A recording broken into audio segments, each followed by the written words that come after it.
आप सुन रहे हैं गरुड़ पुराण अध्याय पहला।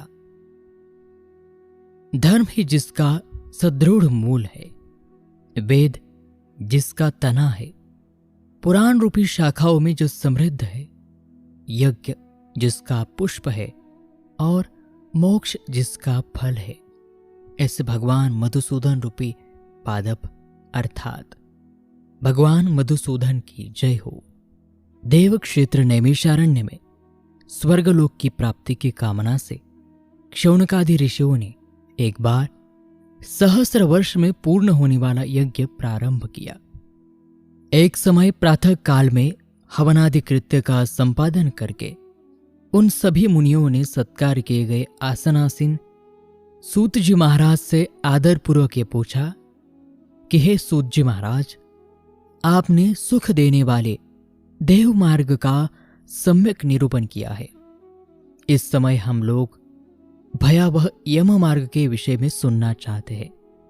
आप सांसारिक दुखों को और उस क्लेश के विनाशक साधन को तथा इस लोक और परलोक के क्लेशों को यथावत वर्णन करने में समर्थ है, अतः उसका वर्णन कीजिए।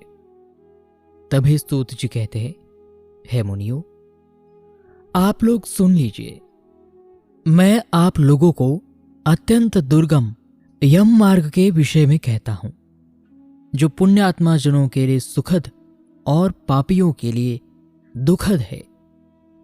गरुड़ जी के पूछने पर भगवान विष्णु ने उनसे जैसा कुछ कहा था, मैं भी उसी प्रकार आप लोगों को वो कहूंगा, ताकि आप लोगों का संदेह दूर हो सके।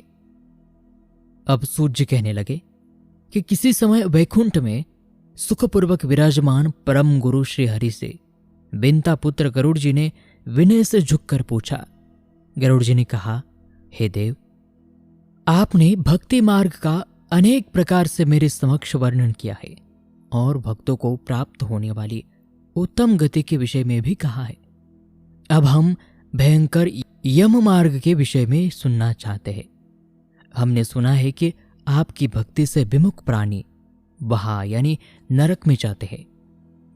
भगवान का नाम सुगमता पूर्वक लिया जा सकता है। जिह्वा प्राणी के अपने वश में है तो भी लोग नरक को जाते हैं। ऐसे अधम मनुष्यों को बार बार धिक्कार है। इसलिए हे भगवान, पापियों की जो गति प्राप्त होती है तथा यम मार्ग में जिससे वे अनेक प्रकार के दुख को प्राप्त करते हैं, उसे आप मुझे बताएं। तब भगवान बोले, हे बक्षीराज गरुड़, सुनो, मैं उस यम मार्ग के विषय में कहता हूं, जिस मार्ग से पापी जन नरक की यात्रा करते हैं और जो सुनने वालों के लिए भी अत्यंत भयावह है।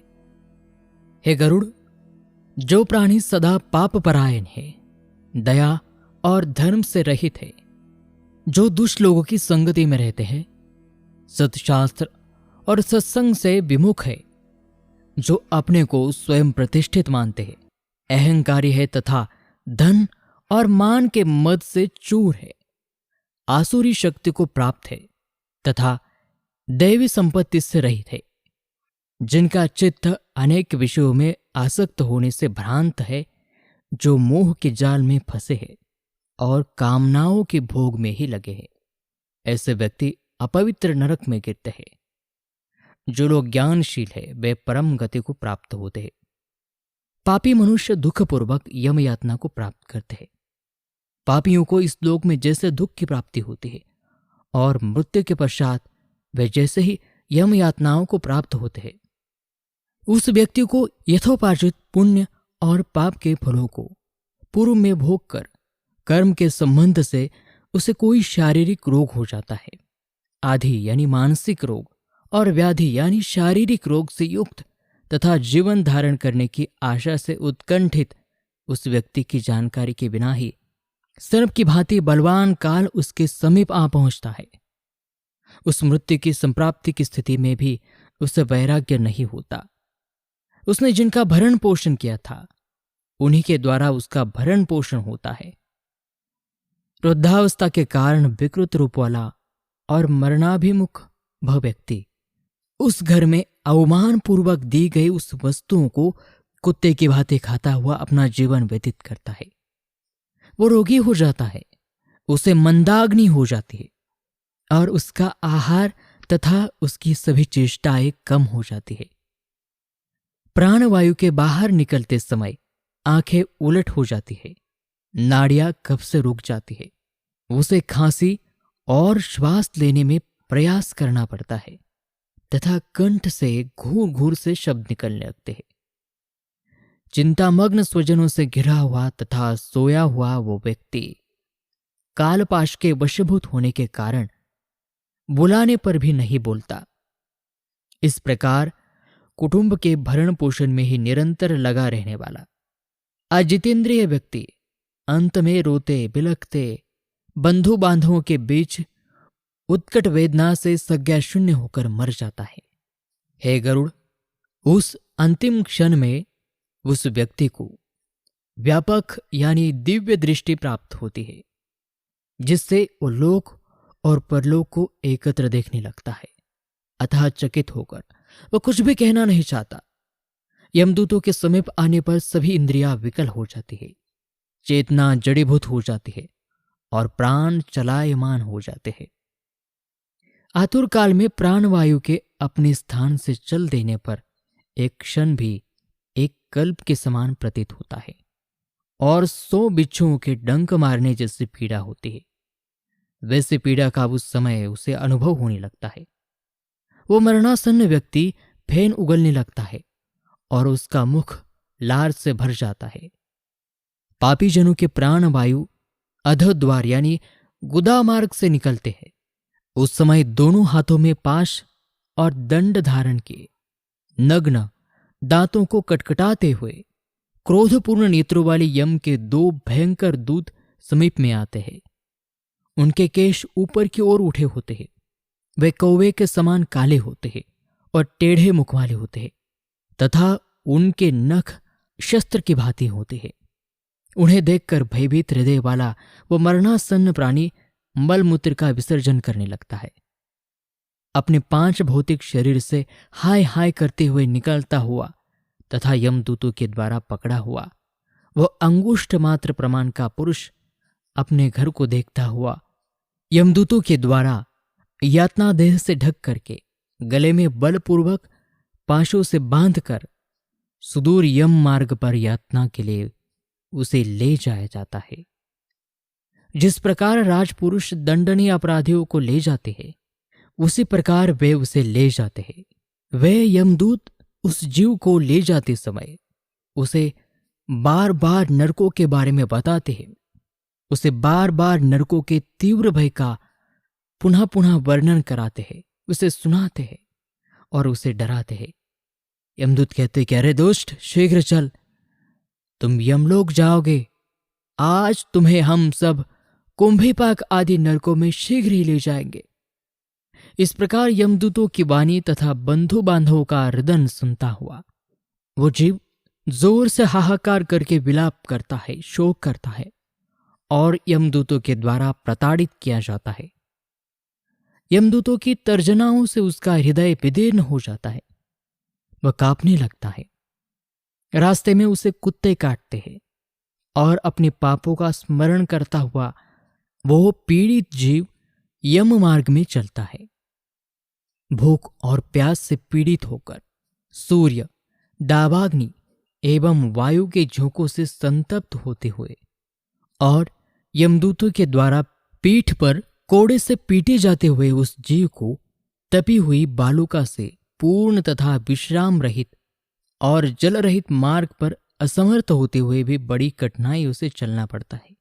थककर जगह जगह गिरता हुआ, मूर्छित होता हुआ वो पुनः पुनः उठकर पापी जनों की भांति अंधारपूर्ण यमलोक में ले जाया जाता है। 2 अथवा 3 मुहूर्त में वह मनुष्य वहां पहुंचता है और यमदूत उसे घोर नरक यातनाओं को दिखाते हैं। कुछ समय में यम को और नरक की यातनाओं को देखकर वो व्यक्ति यम की आज्ञा से आकाश मार्ग से यमदूतों के साथ पुनः मनुष्यलोक में चला जाता है।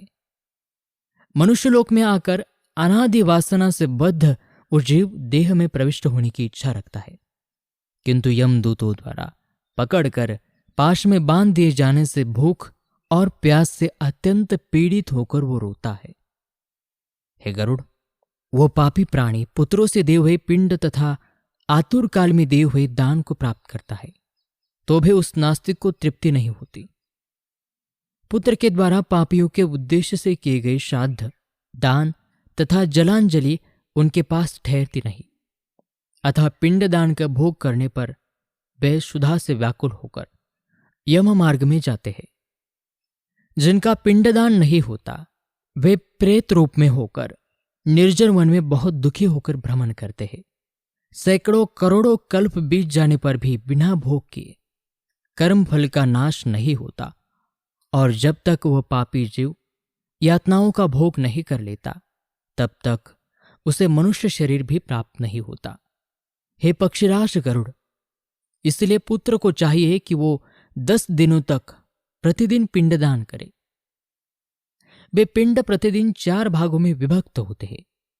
उनमें 2 भाग प्रेत के देह की पंचभूतों की पुष्टि के लिए होते हैं, तीसरा भाग यमदूतों को प्राप्त होता है और चौथे भाग से उस जीव को आहार प्राप्त होता है। 9 रात और दिनों में पिंड को प्राप्त करके प्रेत का शरीर बन जाता है और 10वें दिन उसमें बल की प्राप्ति होती है।